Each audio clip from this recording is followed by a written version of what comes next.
we over here downtown Upland right now. I've got Sabrina Vargas with me. Thank you for inviting me to your town. Thank you for having me, and thank you for stopping by. We're right here, Pops Cafe and Creamery. Yes. This is a good look. So this is your hood right here, downtown Upland. Yes, it is.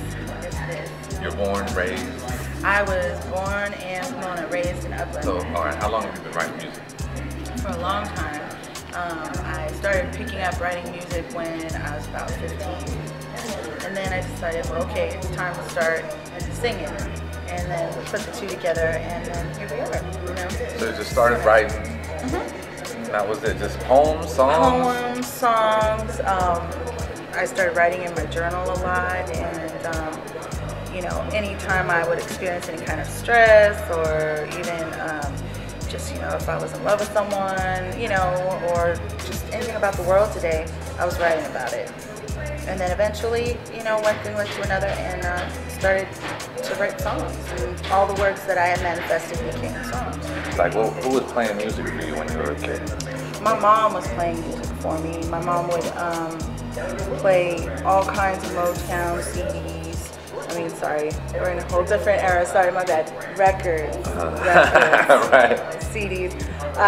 She would play 45s, various, you know, records, and I would be listening to Stevie Wonder. I would be listening to the Marvelettes, J.J. Walker and the All-Stars, Tammy Terrell, Marvin Gaye, Shaka Khan. I mean, I was always around records. Listening to your music is so soulful. Like your CD, it's got a good feel. It just feels good to listen to.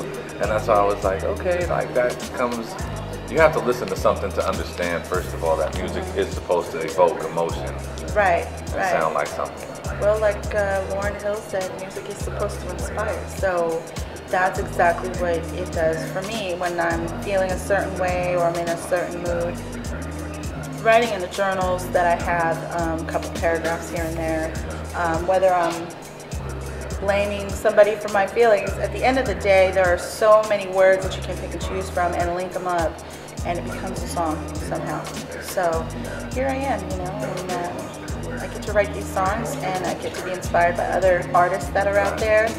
And music is a language that is very universal, and it connects with every single one of us. But out of college, I just started hanging with some friends that were doing music, and they all had, you know, house studios, and we would just sit in the house, write songs, and then just, you know, lay scratch vocal tracks to whatever music they came up with, and then we would just gel with that and start writing. And then I was also writing with another friend of mine where we would be in his garage. It was so hot, so I would just, I'd come out smelling so bad.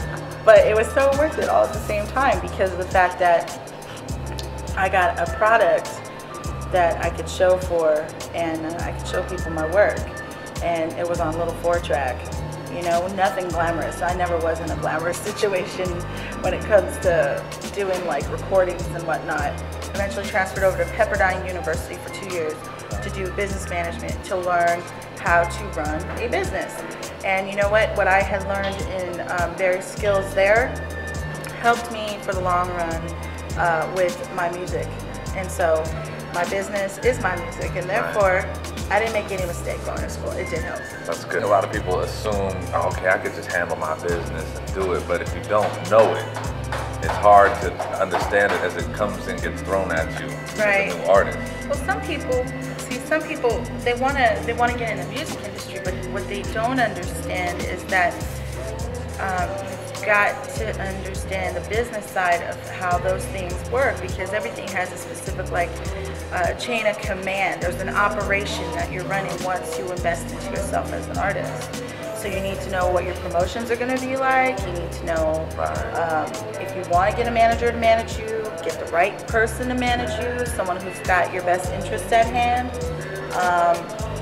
And you also got to know how to network properly. There's ways to network, believe me. Your album, self-entitled album, that's out right now, you did completely independently.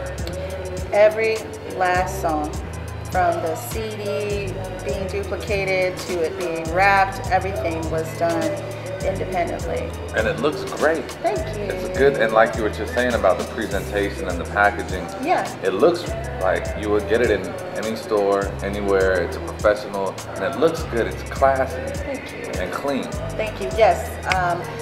Clean is everything for me. I want to represent the ladies with you know, a positive type of role model. I don't even want to say role model. Let's not say that. Let's say instead a female. Good, positive female. You do shows though. You have a live band and everything that performs with you. I do. I have an awesome live band of professional musicians. They're great people, and they're probably the best R&B players around town. How did you get with your band? Blessing. That's all it was. I thought them up, honestly. I know that sounds weird. But like I said, thoughts become things. What's like been kind of the toughest struggle for you as a new artist, a young artist? Is it getting out? Is it getting shows, booking shows, finding time for studios? All those things. Everything you mentioned. It's all sometimes a really big, it can be a really big headache, but you have to take it in stride because how bad do you want it? Biggest frustration for me really honestly is I am not the actual prototype of a pop star. Right. Okay, so let's admit that, people. I am not the prototype of a pop star. You know, no offense to any of the pop stars out there, but I'm not like you. I'm just Sabrina Vargas. I'm just an average young woman trying to make it in the music industry, and I'm curvaceous in special areas, and they're good areas.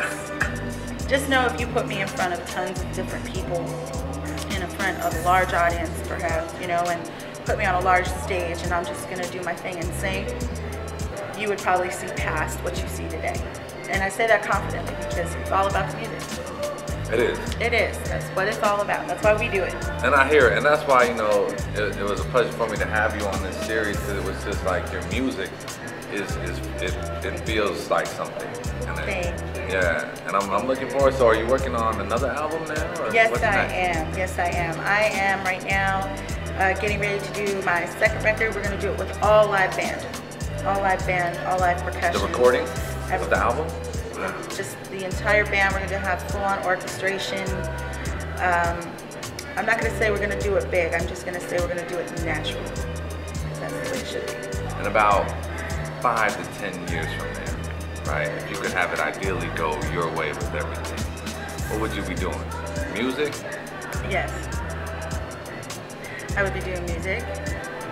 And I would probably be living still in Upland, but probably above Euclid and above Foothill on 19th Street in a nice house with my mom, and she can finally have her dream home. And I do this because I want to give my mom her dream. So that's where I see us 10 years from now. I also see myself traveling the world, touching people, making a difference. That's what I see myself doing. And if God chooses to maybe give me like one American Music Award, possibly maybe like one Grammy, you know, two's cool too, or even a nomination, man. Just hook me up with a little nomination. I can die a happy woman. So you see yourself, would you see like yourself as like the wife with the house and the kids and the husband and the dog and all that, or? No, actually, I'll be quite honest with you. I see myself as a wife that is constantly working. Like, I envision myself with a baby in a producer's chair in front of a mixing board.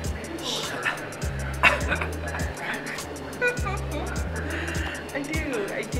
I see that. I see my kids being around music a lot too. And if my children ever wanted to embrace doing music, I would be more than happy to give them the opportunity, but they have to want it. I don't want to push it on them because I don't want to be one of those stage moms. That's not the deal. You got to do it because you want to do it. You have to have a passion for it. So that's what I would like one day. You know, we'll see. We'll go on and get that along with your Grammy and all that. Yes, me, my tall man, the house above Foothill off 19th. Sound studio. The baby by the producer chair. With the baby by the producer chair, sitting, chilling, you know, napping. And, you know, and life is actually complete. There it is. That's it, in a nutshell.